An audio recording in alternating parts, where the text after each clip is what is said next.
Welcome to our glazing workshop. My name is Patty Dumbaugh, and I'm the Vice President of TrueView, the manufacturer of Optium. And we'll move on to introduction of our first presenter, who is Van Wood from SmallCorp. A couple things you should know about Van. He and his family have been in business for over 30 years. I have actually visited his facility on a couple of occasions, and I have to tell you that I see no fewer than 5 or 6 experiments going on at any one time. He truly is a pioneer when it comes to microclimates, and he truly does understand the science behind it. He's not only interested in the preservation of and presentation of microclimates, but his company, his 36,000 square foot factory, is also completely solar powered, making him conscious and a preserver of the larger environment. With that, I'd like to introduce Van Wood.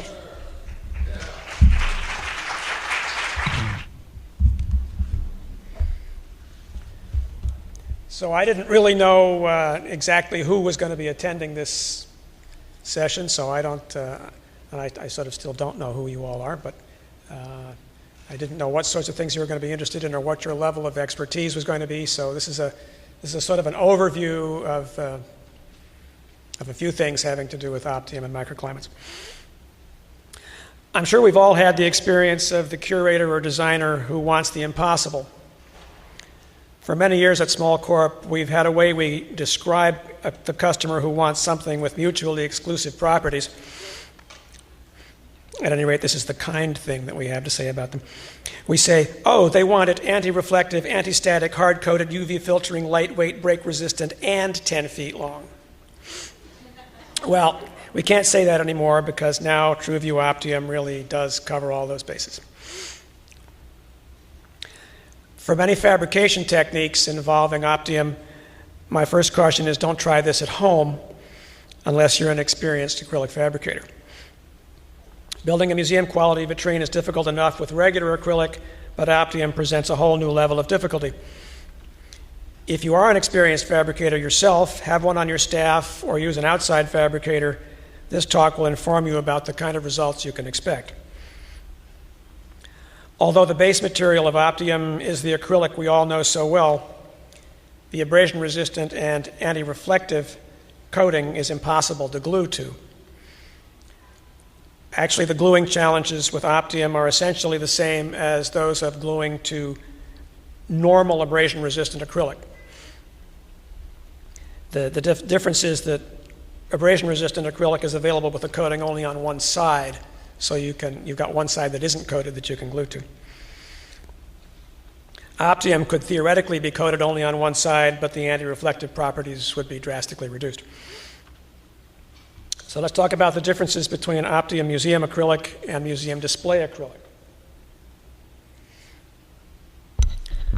Optium museum acrylic is based on an extruded acrylic sheet, and Optium museum display acrylic is based on a cell cast sheet.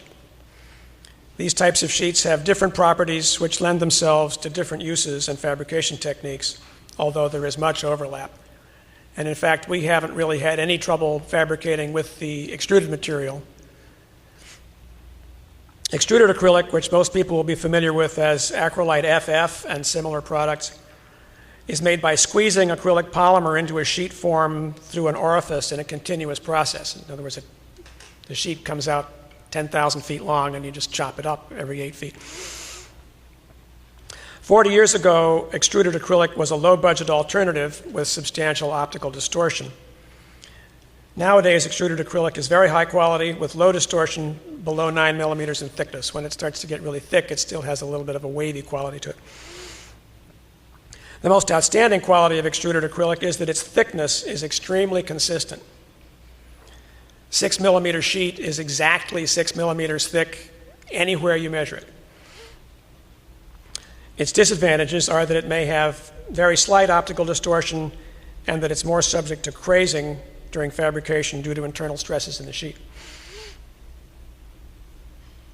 Cell cast acrylic, such as Optium museum display acrylic, is made from an acrylic resin syrup, which is cast between two sheets of glass.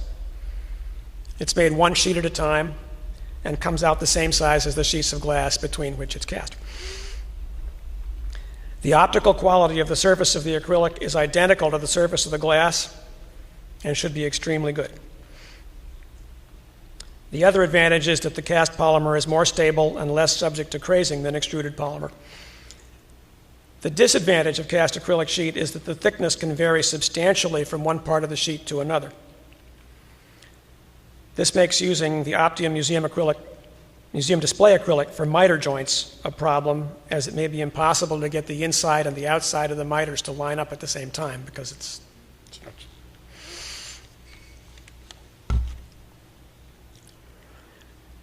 There are basically two types of cement used for acrylic sheet.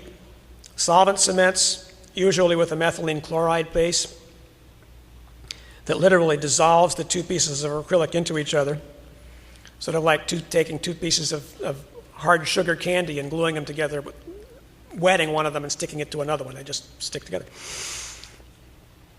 And two-part catalyzed cements based on the same methacrylate polymer as the sheet itself, known variously by the trade names of PS30, Weldon 40, and Acryfix 190.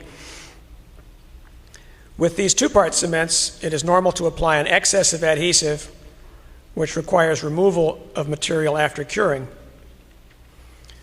All of these adhesives may be modified with wetting agents, thinners, retarders, and other arcane additives known only to the acrylic fabrication trade. Some of these adhesives and additives give off acidic vapors for very long periods of time and should be avoided in museum applications. For example, the principal ingredient of Acryfix 117, which was developed in order to avoid using methylene chloride, which is a highly regulated substance these days, produces very nice solvent joints. However, its principal ingredient is ethyl formate, which releases formic acid gradually over a very long period of time. Acetic acid is often added to methylene chloride cements as a retarder and wetting agent. Vitrines made with these acidic additives can turn an AD strip yellow in a matter of hours, months after fabrication.